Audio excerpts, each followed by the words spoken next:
In this video, I'm going to show you how to replace your rear wheel cylinder on your Chevy Sonic. It's located behind your rear wheel.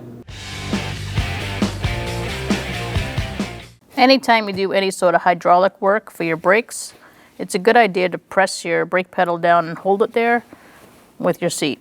It's good to do that so you don't lose all the fluid, and it also makes it easier when it's time to bleed the brakes. Using a 19mm socket, we're going to remove our lug nuts.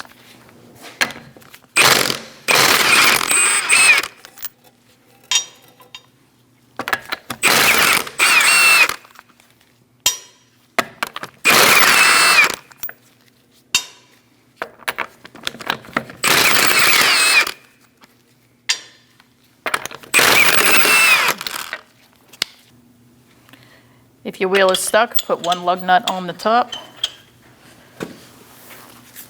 and use your mallet to knock it off.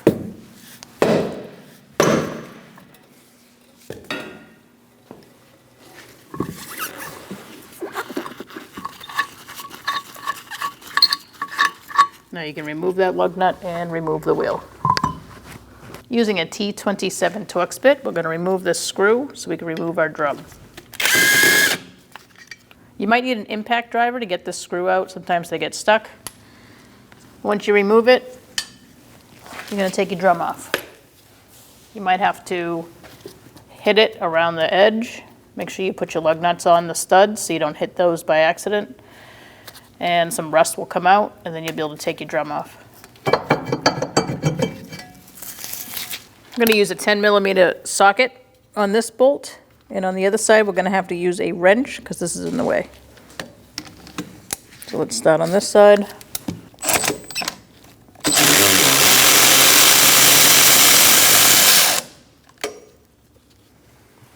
I'm going to get my wrench on this other one and towards the front.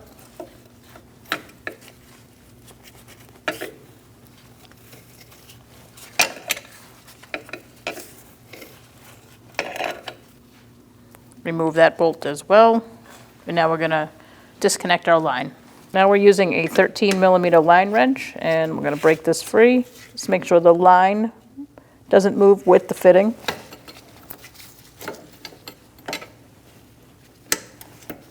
And make sure you have a drip pan below to catch any fluid.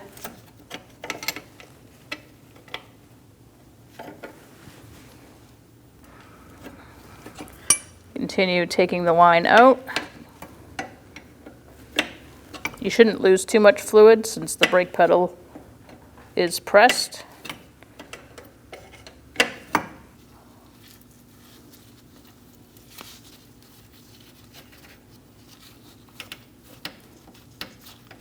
Make sure that's out of the wheel cylinder, and now we're going to go on the front. Now we're going to remove our wheel cylinder. To do that, we're going to sneak it out. I'm going to pry against this and free it up from the back. You might have to pry the shoe away a little bit to get one side out first,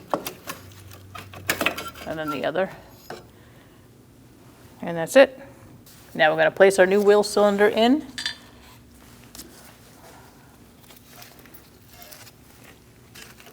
I would brace one shoe up against this area, not the rubber part. Push that over.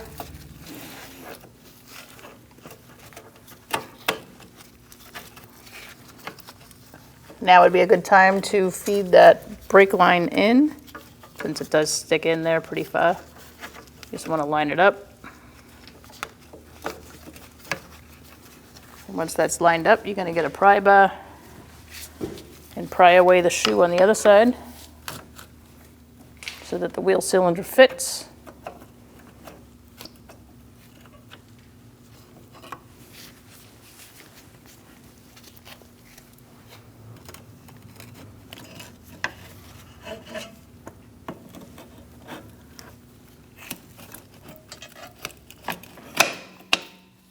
Slide it into place. Make sure your brake line is still lined up. And if it's not, put it back in the hole. And now you can either start your bolts or your brake line. I typically like to start my brake line first. So now you're going to get this line started.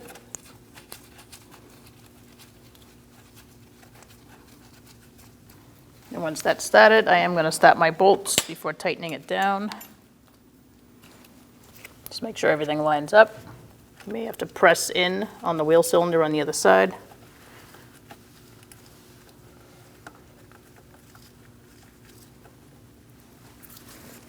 I'm going to get my other bolt started.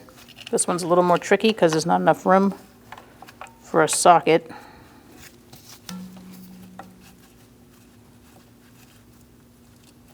We're just going to use a wrench and tighten this one up.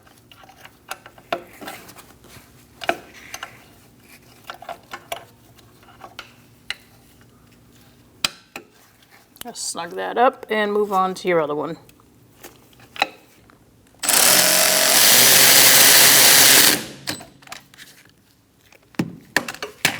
Tighten that wrist tight. Let's tighten up our line.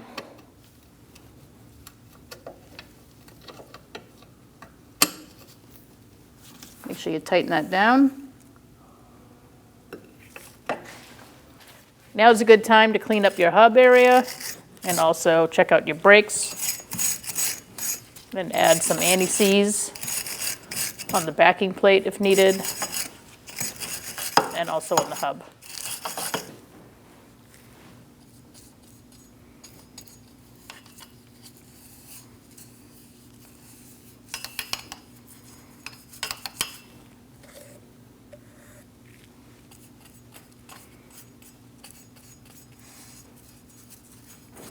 Make sure your adjuster moves also, and if you need to, take that out and clean it up.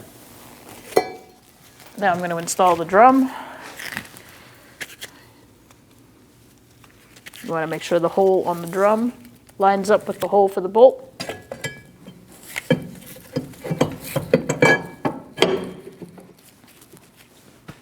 Reinstall your screw or bolt.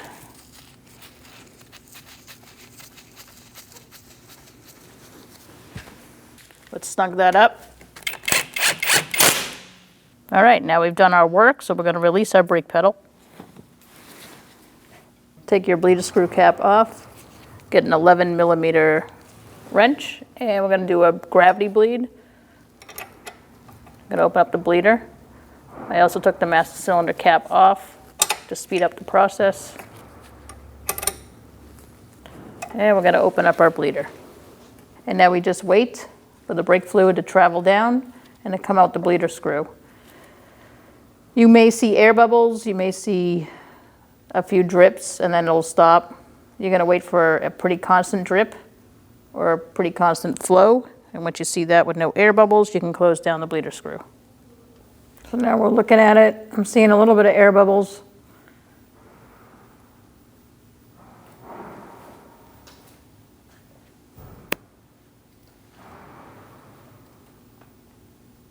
I'm going to call that good. It's a pretty steady drip, so we're going to close it down.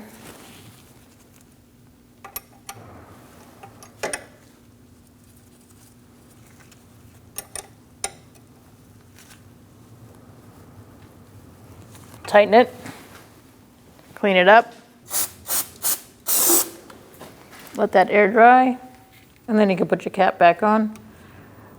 Now we're going to lower the vehicle and we're going to check our master cylinder, make sure it's topped off, put the cap on, get in the vehicle, pump it up, make sure the brake pedal's hard and at the top. If it's mushy or feels a little spongy, you're going to want to do a full brake bleed procedure. Put your wheel on. And get a lug nut started.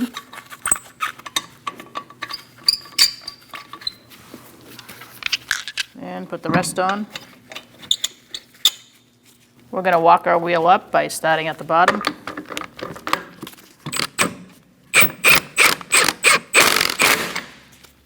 And now we're going to tighten in a star-like pattern.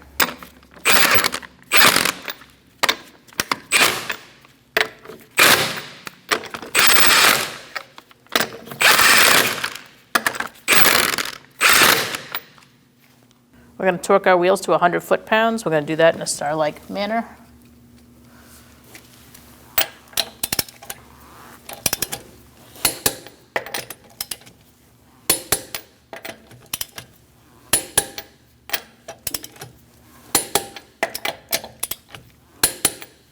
First thing you're going to do is check your cap, make sure there's no dirt, and remove it. You're going to want to use some needle nose pliers or something like this and remove the filter. Just make sure you don't poke a hole in it. And now we're going to siphon out our old fluid using one of these.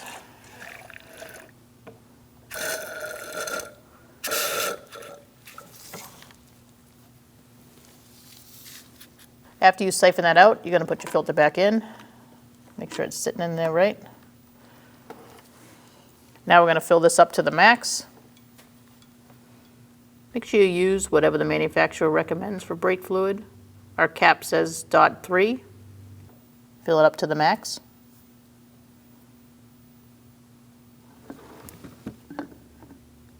The max line is on the other side, so you're going to have to look around the corner.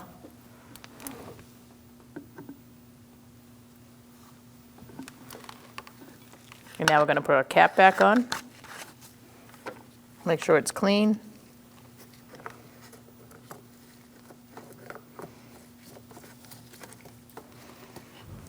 To bleed the brakes, the sequence is the right rear, then the left rear, and then we're going to pause and check our fluid and top it off at the master cylinder. And then we're going to go to the right front and then the left front. We're going to begin our brake bleed procedure. We're at the right rear wheel. I have somebody in the car that's going to help me by pumping up the brake and then holding it when I open up the bleeder, and we're going to bleed the brakes. I'm going to use this to catch my fluid. I recommend doing the same or have a drip pan below. I'm going to put that on.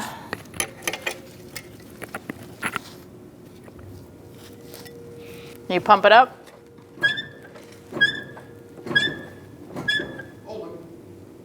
He's holding. I open the bleeder. It's to the floor. I'm going to close it down. As we're doing this, we're watching for air bubbles in the line. And we're waiting for it to be clean and air-free. Pump it up one more time, please. He's holding. And I don't see any bubbles. You to the floor? Yeah. I'm going to tighten that down.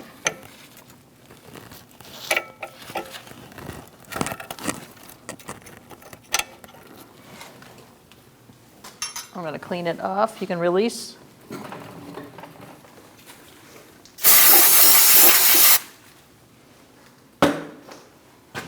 Put our bleeder screw cap back on.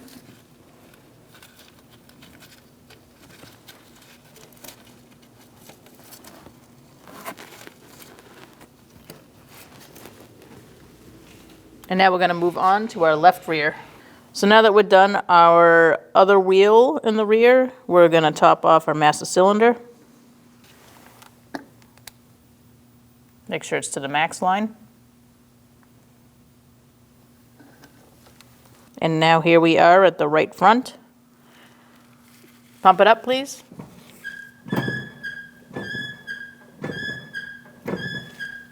He's holding. I'm going to remove my bleeder screw cap. It's to the floor. I'm going to pump it up.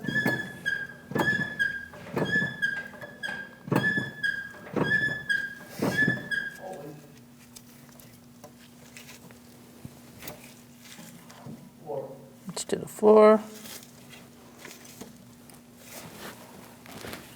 I'm going to tighten that up. I'm not seeing any air. We're going to clean it off and put back our bleeder screw cap. And now we're going to move on to our left front. So here we are back at the master cylinder. We're going to remove our cap, top off our fluid. Make sure you use whatever the manufacturer recommends for brake fluid. Our cap says .3.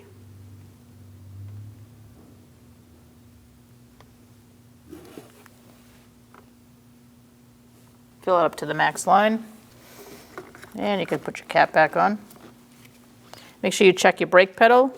Make sure it's at the top and nice and hard and not squishy.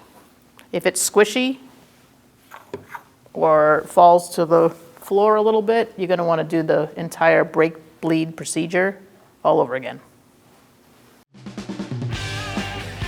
When only the best will do, demand TRQ. The only company that lets you view before you do.